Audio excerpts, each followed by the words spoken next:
रही थी, उसके बाद ये फैसला सामने आया कि 1563 छात्र जिन्हें ग्रेस मार्क दिए गए थे उनकी परीक्षा को फिर से कराया जाएगा।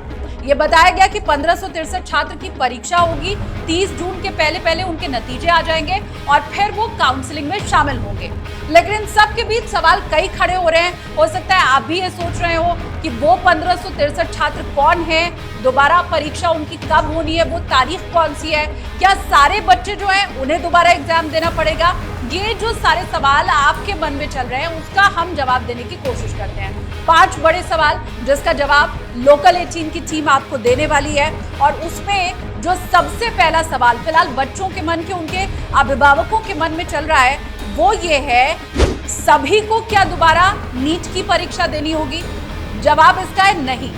1563 छात्र थे जो कि कोर्ट गए थे और वहां जाकर उन्होंने अर्जी लगाई थी कि एग्जाम में उन्हें कम समय मिला है, तो इन्हीं छात्रों का अब दोबारा एग्जाम किया जाएगा। मतलब जितने परीक्षार्थी थे, जितने अंक उन्हें मिले हैं, उनके जस के तस रहने वाले हैं। मात्र 1563 छात्र उन्हीं का री एग्जाम होगा जिन्होंने ये क्लेम किया था कोर्ट में अंदर जाकर बाकायदा कि उन्हें एग्जाम में कम समय मिला है और ग्रेस मार्क उन्हें दिया जाना चाहिए। सिर्फ वही बच्चे हैं जिन्हें दोबारा एग्जाम देना होगा, बाकी के परिणाम का कोई प्रभाव नहीं पड़ने वाला है। उन्हें ना एग्जाम दिया जाएगा ना उनके नंबर बदले जाएंगे।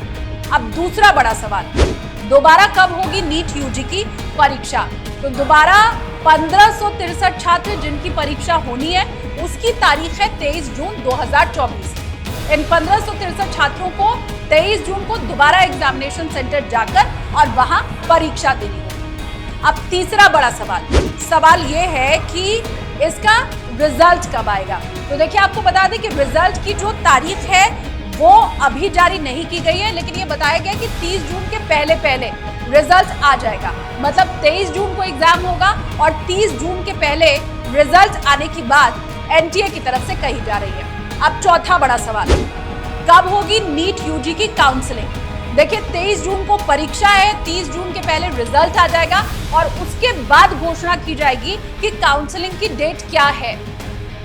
जब एनटीए की तरफ से काउंसलिंग की तारीख बताई जाएगी तब उसके बाद काउंसलिंग स्टार्ट होगी। मतलब अभी आप इतना मोटा मोटी समझ लीजिए कि 30 जून तक तो काउंसलिंग शुरू नहीं होनी है।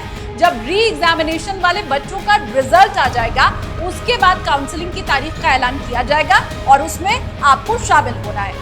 आखिरी बड़ा सवाल कि क्या ग्रेस मार्क पाने वाले परीक्षार्थियों के लिए दोबारा परीक्षा देना अनिवार्य होगा?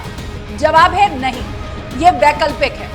1563 छात्र अगर चाहें तो वो दोबारा एग्जाम दे सकते हैं, अगर नहीं चाहें तो दोबारा परीक्षा नहीं देनी होगी। लेकिन जो ग्रेस मार्क उन्हें दिया गया है वो अब खत्म हो जाएगा। अगर एग्जाम में, उदाहरण के तौर पर आपको बता रही हूँ कि 5 अंक आपको ग्रेस मार्क के तौर पर मिले हैं, तो अब अगर आप दोबारा एग्जाम नहीं देते हैं वो 5 ग्रेस मार्क काट लिए जाएंगे। लेकिन एग्जाम देना है या नहीं देना है ये उन 1563 छात्रों की मर्जी पर डिपेंड करेगा। मतलब ये वैकल्पिक है, वो चाहे तो दोबारा एग्जाम दे, चाहे तो एग्जाम ना दे। लेकिन इतना जरूर है कि जो ग्रेस मार्क हैं अब वो काउंट नहीं होंगे। तो इस तरह से ये 5 बड़े सवाल जो आपके मन में उठ रहे होंगे आज के फैसले के बाद, उसका जवाब हमने आपको दिया।